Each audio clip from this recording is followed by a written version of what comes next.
everyone. We will continue our lesson, A Truly Beautiful Mind. Einstein was highly gifted in mathematics and interested in physics, and after finishing school, he decided to study at a university in Zurich. अब Einstein बहुत ही ज़्यादा gifted का मतलब talented थे, किसमें? Mathematics में और physics में उनका इंटरेस्ट था, फिजिक्स में। और स्कूल फिनिश करने के बाद में उन्होंने क्या डिसाइड किया कि वो कहाँ स्टडी करेंगे? ज्यूरिक की यूनिवर्सिटी में। But science wasn't the only thing that appealed to the dashing young man with the walrus mustache.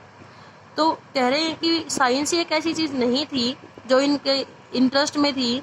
अब देखिए क्या यहाँ पर उनके लिए यूज किया गया है, डैशिंग मतलब बहुत ही ज़्यादा स्मार्ट।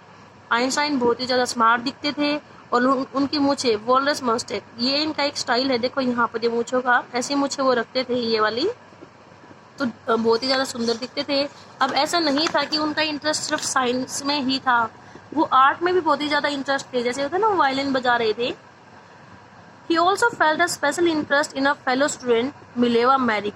अब जब यूनिवर्सिटी में जाते हैं तो उन्हें इंटरेस्ट किस में आया? अब उनकी एक फेलो स्टूडेंट थी मिलेवा मैरिक, वो अच्छी लगती है उन्हें।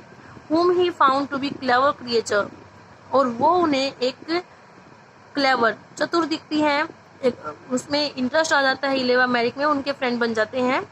दिस यंग शर्व had come to Switzerland because the university in Zurich was one of the few in Europe where women could get degrees.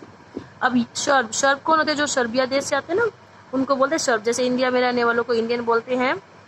तो वो स्विट्जरलैंड क्यों आई थी? क्योंकि ज्यूरिक की यूनिवर्सिटी, यूरोप में ज्यूरिक वाली यूनिवर्सिटी है, वो ऐसी है जो लेडीज़ को, फीमेल को डिग्री देती थी। बाकी यूनिवर्सिटीज़ उस टाइम पर फीमेल को डिग्रीज नहीं देती थी। तो यहाँ पर एक आप एजुकेशन फील्ड का आप यहाँ देख सकते हैं कि उस टाइम पर मेल को, जेंट्स को ज़्यादा प्रेफर करते थे एजुकेशन के लिए। Einstein saw in her an ally against the Philistines, those people in his family and at the university with whom he was constantly at odds. तो आइंस्टाइन को क्या दिखता है? अलाई क्या होता है? एक फ्रेंड होता है।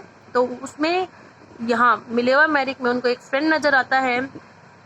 बाकियों के साथ में क्या होता है उसका? वो क्लैश करते हैं एट ओड्स का मतलब ज़्यादा बहस हो जानी उनकी, फैमिली में है और यूनिवर्सिटी में है। अब फिलिस्टाइंस कौन होते हैं? ये वो लोग होते हैं जिनको आर्ट में ज़्यादा इंटरेस्ट नहीं होता, वो इस बात से सहमत नहीं होते कि जो आर्ट है वो काफ़ी अच्छे स्कोप है और आपको अच्छी खुशी देती है। तो इस बात के अगेंस्ट जो लोग थे उनके साथ में इनकी बहस हो जाया करती। तो मिलेवा मैरिक थी, वो भी इनके जैसी थी, उनको भी आर्ट्स में इंटरेस्ट था। The couple fell in love, अब दोनों को प्रेम हो जाता है। Letters survive in which they put their affection into words, अब उन दोनों के बीच में लेटर्स की स्टार्टिंग हो गई है। लेटर्स लिखने लगे एक दूसरे को और अपना अफेक्शन, अपने स्नेह को शब्दों में डाल दिया उन्होंने। मिक्सिंग साइंस विद टेंडरनेस मतलब उस सॉफ्टनेस, उस प्यार में उन्होंने क्या कर दिया? साइंस को मिक्स कर दिया। जब भी अपनी फीलिंग्स लिखते हैं वो साइंस को मिक्स करते। रोट आइंस्टाइन, अब देखिए आइंस्टाइन ने क्या लिखा एक बार, how happy and proud I shall be when we both have brought our work on relativity to a victorious conclusion. कहते कि मैं कितना खुश होऊंगा, हैप्पी होऊंगा और प्राउड, कितना गर्व मुझे होगा कि जब हम दोनों क्या करेंगे? रिलेटिविटी, ये उनकी थ्योरी थी, रिलेटिविटी के ऊपर एक विक्टोरियस, एक जीत वाला कंक्लूजन हम लेकर आएंगे। तो यहाँ देखो उन्होंने अब अफेक्शन में भी साइंस को मिक्स कर दिया है। In 1900, at the age of 21, Albert Einstein was a university graduate and unemployed. अब जब 21 साल के हुए 1900 में, तब आइंस्टाइन ने क्या किया था? अपनी ग्रेजुएशन पूरी कर ली यूनिवर्सिटी में और फिर भी अनएम्प्लॉयड थे, मतलब उन्हें जॉब नहीं मिली थी।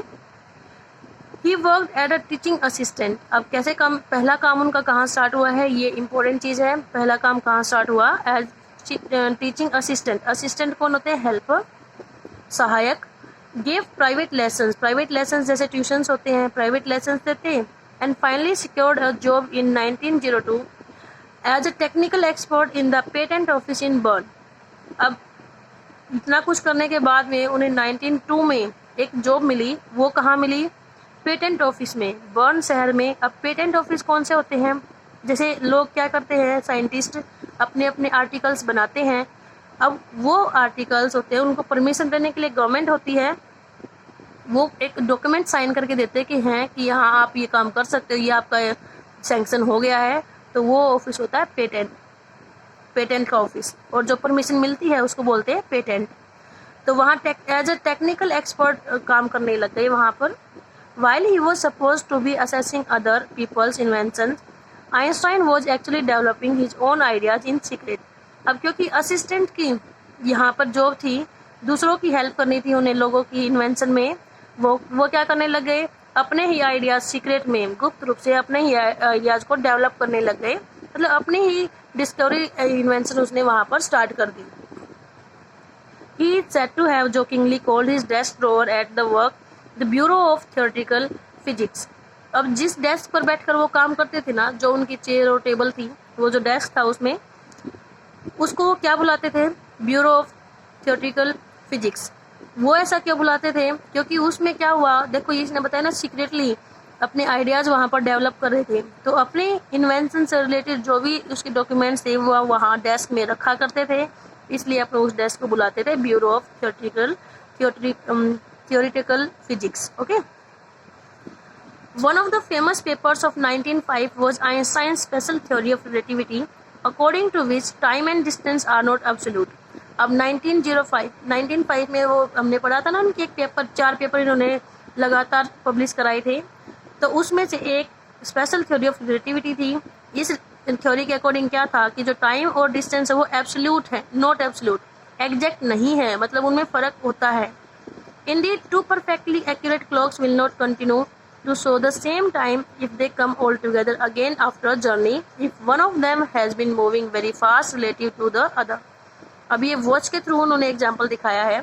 अगर दो परफेक्टली एक्यूरेट क्लॉक्स, मतलब बिल्कुल ठीक जो क्लॉक्स है, उनको आप स्टार्ट कर देंगे वो, और कुछ टाइम के बाद में देखेंगे तो वो दोनों एग्जैक्ट टाइम नहीं दिखाएंगी। अगर एक वो है तो मशीन ही, तो अगर एक दूसरे से ज़्यादा थोड़ा तेज चल रही है तो एग्जैक्ट टाइम नहीं दिखाएगी। ये यहाँ रिलेटिविटी की थ्योरम उन्होंने दी थी कि टाइम और डिस्टेंस एब्सोल्यूट नहीं होते।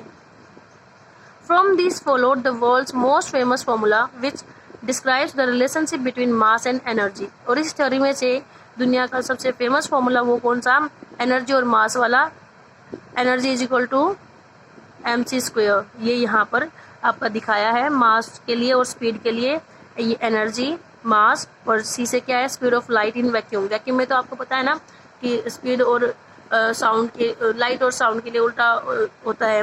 किसकी लाइट की साउंड यहाँ पर दिखा रखी है ये, जबकि साउंड वैक्यूम में ट्रेवल नहीं करती। तो ये यहाँ पर थ्योरी उन्होंने दी है। While Einstein was solving the most difficult problems in physics, his private life was unraveling.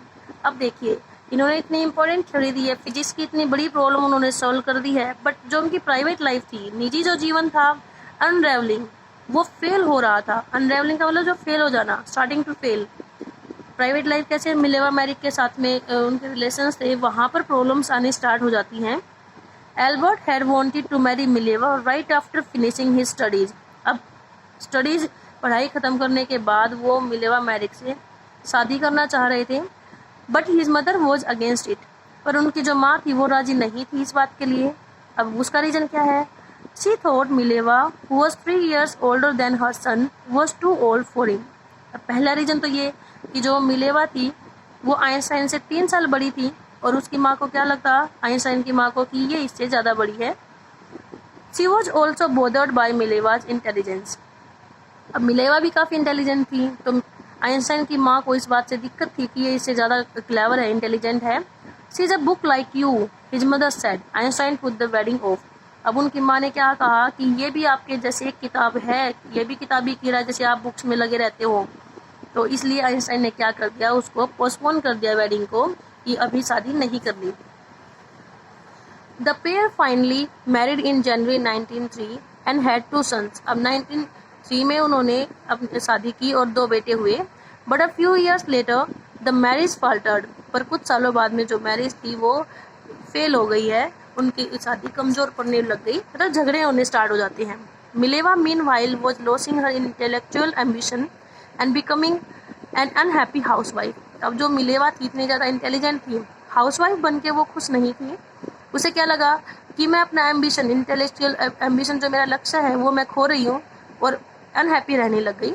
After years of constant fighting the couple finally divorced in 1919, और 1919 में उनका डाइवोर्स हो जाता है लगातार झगड़ों के बाद में। Einstein married his cousin Elsa the same year, और उसी साल आइंस्टाइन क्या करते हैं, अपनी कजन एल्सा से शादी कर लेते हैं।